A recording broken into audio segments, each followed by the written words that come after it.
Across vast cosmic planes, the forces of darkness rise, seeking to distort every good volition and dim the rays of light, while judgmenters scattered across time and space stand as guidance of divine will. But light and darkness do not merely clash in ethereal battles, their conflicts play out in the lives of men woven into fate and destiny. Some spirits, like the enigmatic judgmenters, carry a luminous burden, while others are born into shadows too dense to escape. Among them, a name will be spoken in whispers, Isho, a boy whose trials were set in motion long before his birth, unknowingly entangled in a struggle beyond mortal comprehension. His story, like others yet untold, will one day come to light. And then there are those who lurk in the depths, the owners of madness, unseen manipulators who twist fate in service of the darkness, more ancient than words. Their presence is but a shadow now, a distant threat, but soon their reach will extend beyond secrecy, and the true scale of their design will be revealed. For every age, there is a reckoning, for every soul a choice, and for the universe, a fate still unwritten.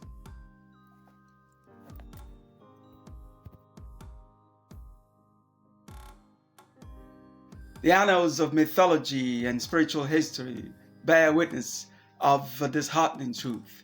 Why has the world so often persecuted and slain divine messengers only to glorify them in hindsight? What fuels this paradoxical cycle of rejection and veneration? Throughout history, 16 crucified saviors have emerged as legendary figures, blurring the line between myth and reality.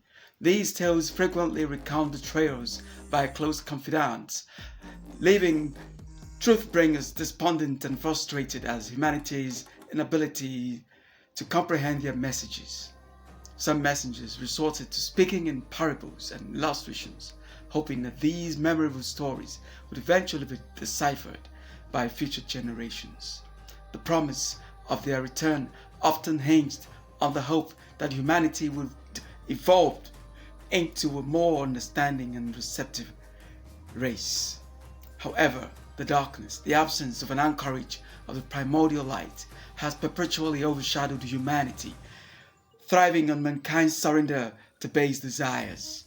Many have described it as a he, a form too dense to behold. The darkness is the personification of every evil ever thought out, spoken, or done. It has become an all-pervading force over 23 million years. It fuels itself from the various power centers that concentrate the creative will of men and different aspects of life. It is an unworthy adversary, impetuous and indebted to light for its power. For it is the dimming by man of this light which empowers the darkness. By the divine laws, you have anything if you earn it. This is why the darkness unwillingly serves the light.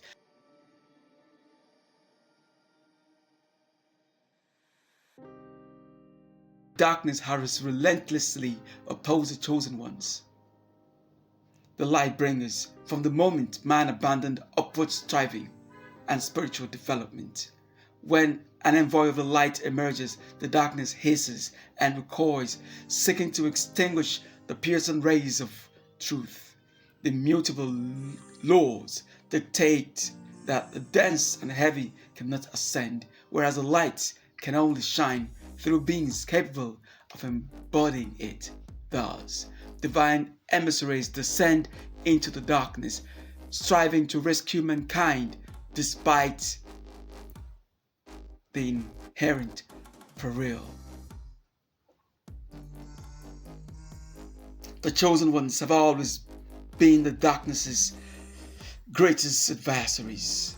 Their very presence illuminated the world, allowing humanity glimpses of divine truth. Yet the minions of darkness vilified these envoys and distorted their teachings, crafting religions and dogmas that enslaved humanity in chains of ignorance. the divine message became diluted, and humanity began doubting the existence of these truth bringers.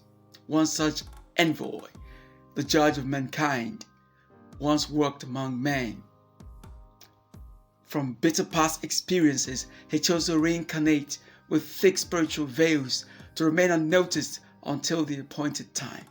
Yet he encountered a world darker than before, steeped in an insidious corruption whose origins remained veiled in secrecy, hindering his mission of bringing forth the millennial reign after judgment and purification.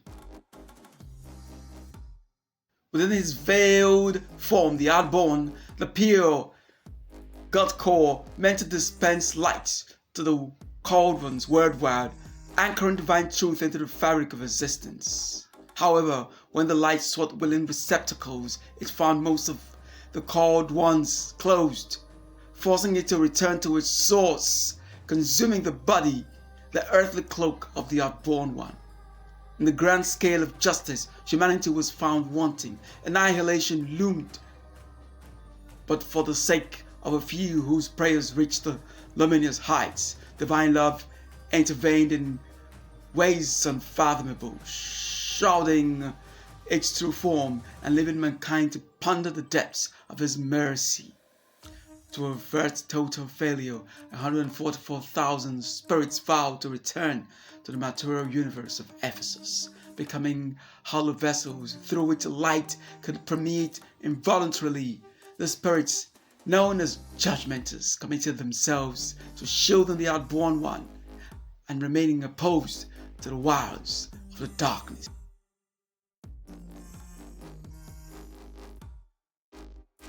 The Judgmenter, like a voluntary matter, endures an enigmatic form of persecution, a shadowy opposition that left questions lingering in their wake. Wherever they went, their presence provoked reactions that disrupted the dark forces, causing them to implode upon themselves. These Judgementers carried a precious gift, a fragment of divine light. If the darkness could harness this light, it would gain unprecedented power. Yet some, like the rest of the Judgementers, who were sworn never to fail, chose humble and challenging earth lives to prevent themselves from being derailed by power or affluence. Learning from bitter experiences in previous earth lives,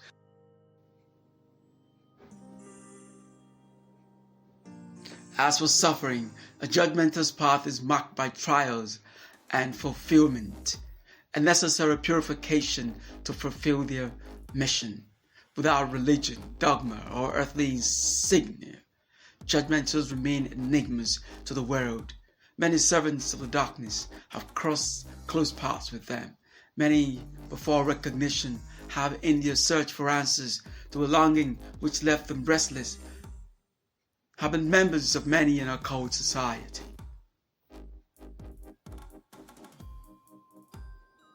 These strong spirits end up indulging these systems while feeling aloof and unfulfilled.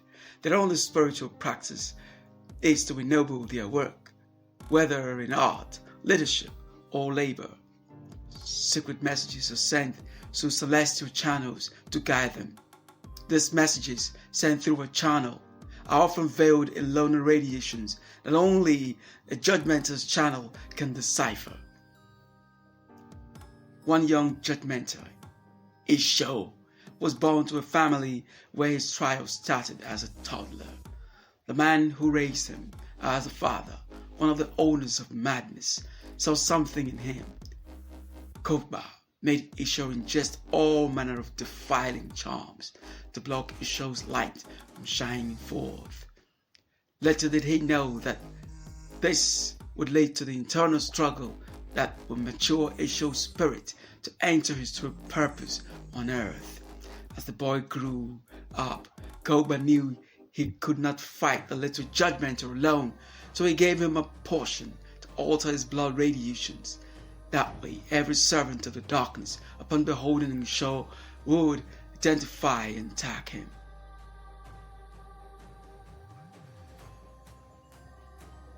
Little did Koban know that the light in the Judgmenter wants every dark intent dragged out. So that in attacking the Judgmenter, the deeds of the Dark One would come to light, with the Dark One himself burning out.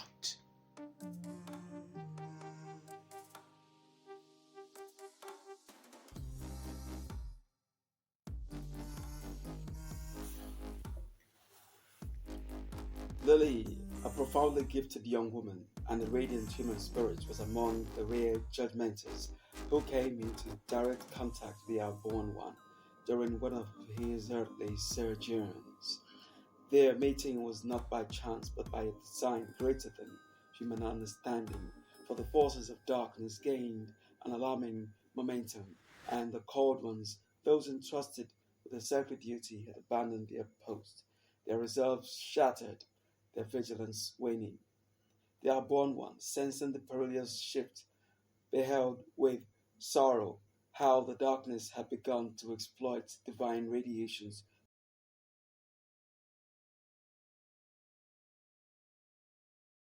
scheming, had raised an adversary of old, one whose hunger for vengeance had not faded even after 3,000 years. Now reborn upon German soil, this entity was none other but Haman the Amalekite, reincarnated and empowered by the malevolent forces. With his return, an ancient feud reignited, but this time the battlefield was modern civilization, and his ambitions were far-reaching. He sought not only destruction, but the erasure of an entire people, a cleansing by fire and iron that would etch his malice into history. Lily's task was monumental, gifted in the arts and possessing a rare ability to channel the highest frequencies of divine light. She was instructed to combat this growing darkness in a manner that few could comprehend. Through her operatic performance, she was to weave celestial harmonies into the hearts of those ensnared by the adversary's influence. The vibrations of her voice, fused with light's essence, had the power to awaken dormant souls and disrupt the growing shadows. Each aria, each movement was a battle cry against the encroaching void. Yet, despite her brilliance and devotion, Lily failed. The evidence of our failure lies in the catastrophic wake of Hitler's deeds, the horror that swept through Europe, the suffering of millions, the orchestrated genocide, the abyss of cruelty that swallowed entire generations, stands as an immutable testament to her defeat. The fault is not yet established. The full trajectory of her downfall, the precise moment where the light bearer faltered and the darkness triumphed, remains untold, hidden in the crevices of history. But the outcome is undeniable. The Judgementer's mission did not succeed, and with her failure, the balance of power shifted in ways unforeseen. The Outborn One, ever watchful, realized with deep sorrow that his presence upon earth could no longer serve its intended purpose. The power that once radiated from him, the force that should have uplifted the called ones, now was flowing to none other but the darkness itself. The failure of the called had left a void, and in that void the abyss thrived. With great reluctance, the Outborn One made his inevitable decision to depart. His very essence had become a source of strength for the enemy, for what should have been a beacon now cast only long shadows. To remain was to feed the darkness, to embolden the forces that sought to ravel all that was sacred, and so he withdrew, leaving the earth to the tides of chaos that had drawn their strength from his own essence. The world, left bereft of his presence, plunged further into its era of turmoil. The Judgementers, once called to stand as sentinels of light, had faltered, and their failure, the darkness did not merely gain ground, it claimed dominion. However, after the departure of the God-man, where the darkness could no longer draw his power, the Third Reich fell.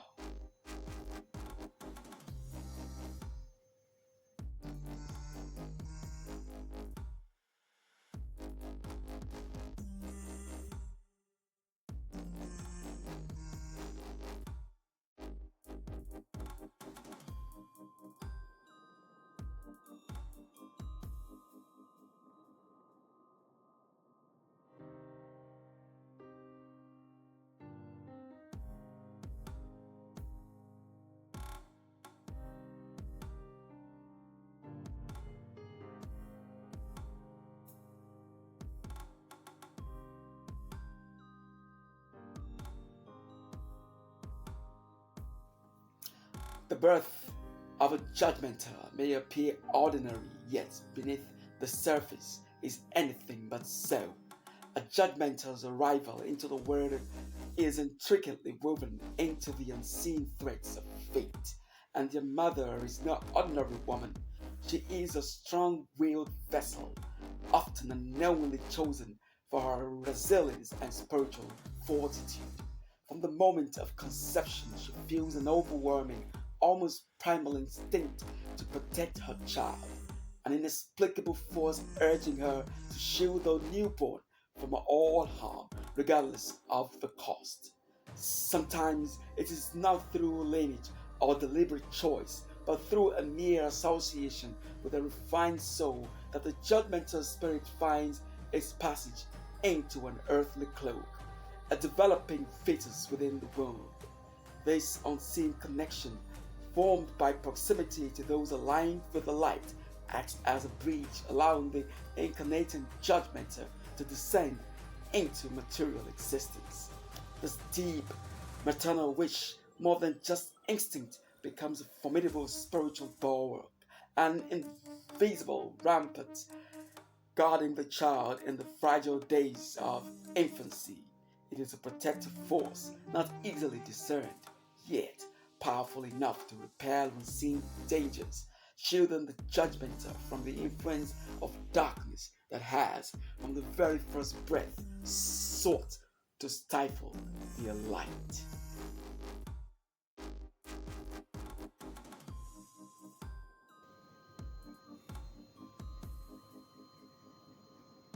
Interestingly, the Book of Seven Seals, a text imbued with luminous wisdom, contains a singular prohibition against smoking. This act is described as polluting the virgin air and impairing the glands responsible for receiving stellar radiations, essential for spiritual alignment.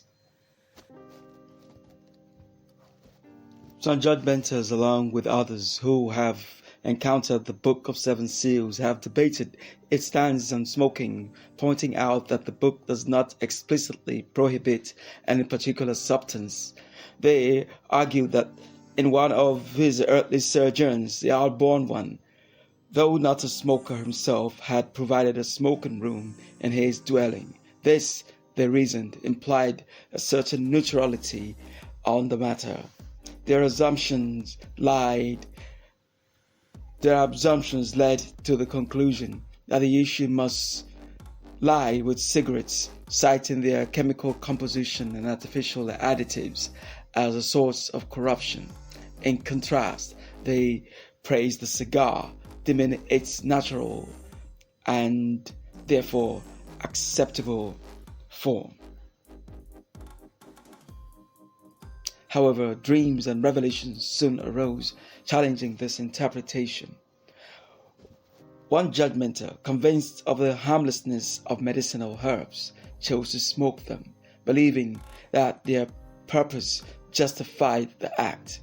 But as he did so, an unknown man emerged from the shadows as though he had been standing behind him all along. His presence was solemn, his gaze piercing through the veil of assumptions. "There are blessings from above," the old man declared. "You are invited to stretch forth your hands to receive them, but not with a cigarette of any sort." His voice carried a weight beyond mortal understanding, resonating with authority.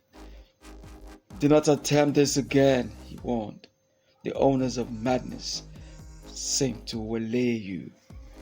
With these words, an eerie silence fell upon the judgmenter, as though unseen forces had been momentarily stilled. The truth, it seemed, was far more profound than human logic could grasp.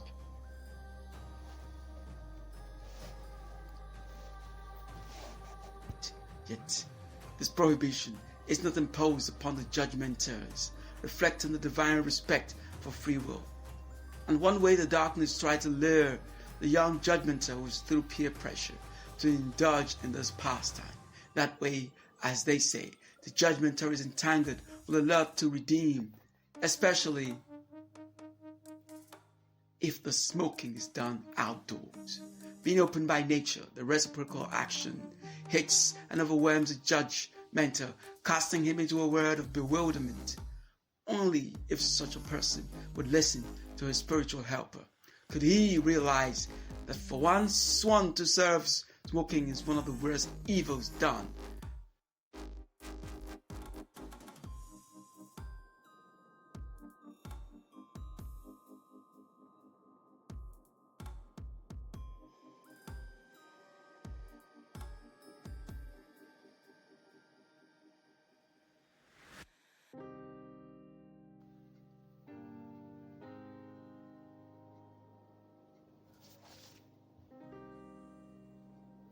Among the earliest judgementers was Kahakani, a divine being who descended during the era of wrong will, a time shrouded in mystery and chaos, where the seeds of rebellion against divine order first took root.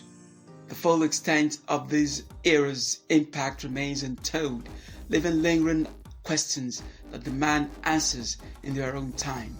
The universe of Pergamon, evolving earlier than Ephesus, housed many divine beings. However, it was also the dwelling of Ober, the wrong-willer, whose zeal for spreading the wrong principle engulfed Pergamon in darkness. Despite this, Gahakani sought to rekindle the human spirit's connection to the light, even as Ober sought to drive humanity into perdition.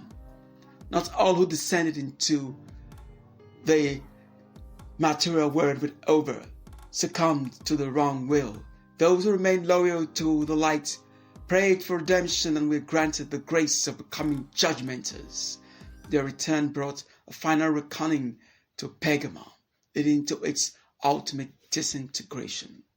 Human spirits from this shattered universe were given the opportunity to incarnate in Ephesus. The struggle between light and darkness has a beginning and must have an end. And in this closing of circles, of rising and falling forces, each retribution shaping the fate of universes, worlds, and souls. As the judgementers continue their silent battle, unseen by most, yet felt by all, the muse of the Light Father turn ever forward.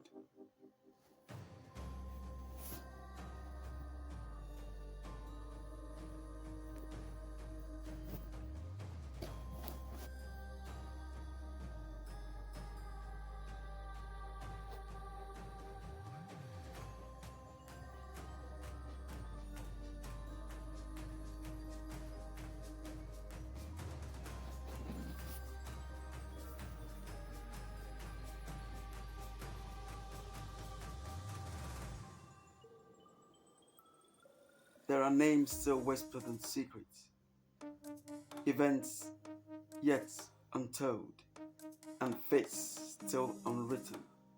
The shadows stare, their influence creeping further into the fabric of existence. The light, ever watchful, seeks those who will stand firm, and in the corridors of time, those sworn to either side prepare for the reckoning to come. What lies ahead remains veiled, but one truth is certain: the call has been sounded. The judgment is here, and only the final judgment is yet to come.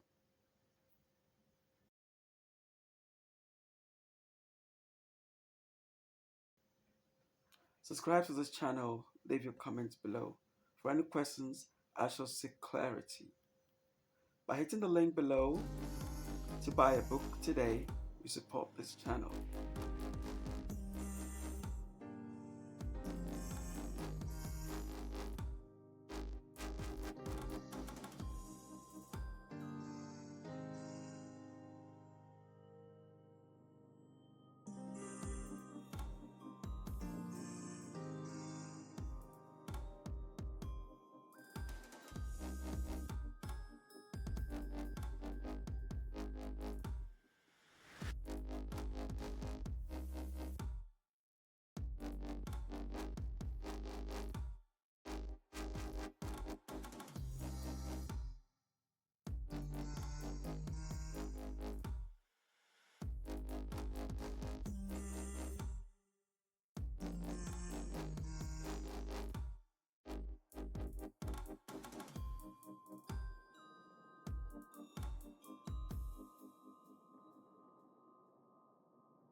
Subscribe to this channel, leave a comment in the comments section, and also read something new today.